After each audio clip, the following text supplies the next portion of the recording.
ছবির লোকটির নাম সাদিও মানে, একজন ফুটবলার। সৌদি ফুটবল ক্লাব আল নাসেরের হয়ে খেলেছেন। তার শুধু সাপ্তাহিক আয় প্রায় 1,50,00,000 টাকা কিংবা তার উপরে। ছবিটি দেখুন, হাতে তার ভাঙা আইফোন। কি অবাক হচ্ছেন? যার আয় এত টাকা সে কেন সামান্য একটা মোবাইল কিনতে পারে না? এইবার এই ভিডিওটি দেখুন। মসজিদ পরিষ্কার করছেন সাদিও মানে। যখন তাকে জিজ্ঞেস করা হয়েছিল এমন ভাঙা ফোন ব্যবহার করেন কেন, সাংবাদিকরা জানতে চাইলে সাদিও মানে বলেন, এটা আমি সার্ভিসিং করে নেব। উনাকে বলা হলো, আপনি নতুন একটি মোবাইল কেন নিচ্ছেন না? উনি বললেন, এমন মোবাইল চাইলে 1000টা কেনা যায়, চাইলে 10টা ফেরারি, 2টা জেট বিমান, 1000খানেক ডায়মন্ডের ঘড়ি কিনতে পারে। কিন্তু এসব কি আমার সত্যি প্রয়োজন? এগুলো শুধু বৈষয়িক বিষয় ছাড়া আর কিছুই নয়। মানুষের রুচি খুবই নিম্নমানের না হলে কেউই 20-30 হাজার ডলারের ঘড়ি হাতে দিয়ে ঘুরবে না। আর এসবের মাধ্যমে আমার এবং সমাজের কোনো উপকারে আসবে? যেই মুহূর্তে আমার নিঃশ্বাস শেষ, সেই মুহূর্ত থেকে এসবের মালিকানাও শেষ। লিভারপুল ফুটবল ক্লাবের তারকা, সপ্তাহে প্রায় 1 কোটি টাকার অধিক উপার্জনকারী সাদিও মানে আফ্রিকা মহাদেশের গরিব দেশ সেনেগালের এক হতদরিদ্র পরিবারের সন্তান ছিলেন। তার আজকের অবস্থান শুধুমাত্র তার পরিশ্রম আর একাগ্রতায় প্রাপ্ত হয়েছে। তার পরিবার এতটাই দরিদ্র ছিল যে ছোটবেলায় তাকে না খেয়েও রাত কাটাতে হয়েছে। খিদের জ্বালায় মাটি পর্যন্ত খেয়েছেন, তবুও মনের জোর আর খেলার প্রতি ভালোবাসায় কোনো কমতি আসেনি। তার জীবনের সফলতার কাহিনী সকলের মনে সাহস আর অনুপ্রেরণা জাগায়। সাদিও মানের বয়স যখন প্রায় 9 বছর, তখন তার পিতা মৃত হয় হৃদযন্ত্রের ক্রিয়া বন্ধ হয়ে। সে সময় ছোট সাদিও মানে গ্রামের ফুটবল মাঠে ফুটবল খেলছিলেন।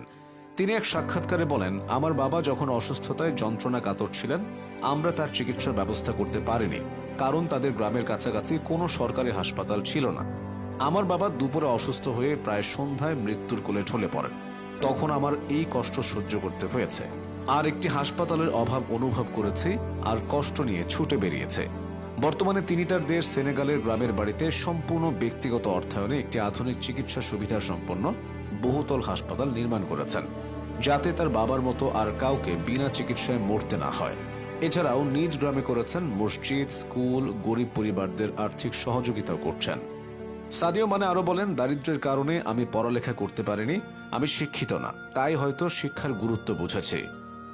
দরিদ্র ছিলাম বলেই হয়তো জীবনের আসল অর্থ বুঝেছি। কিন্তু দুনিয়ায় আজ যারা বড় শিক্ষিত, তারাই শিক্ষার গুরুত্বটা ঠিকঠাক বুঝছেন না। যদি বুঝতেন, তবে দুনিয়াতে এত অভুক্ত শিশু না খেয়ে রাতে ঘুমোতে যেত না।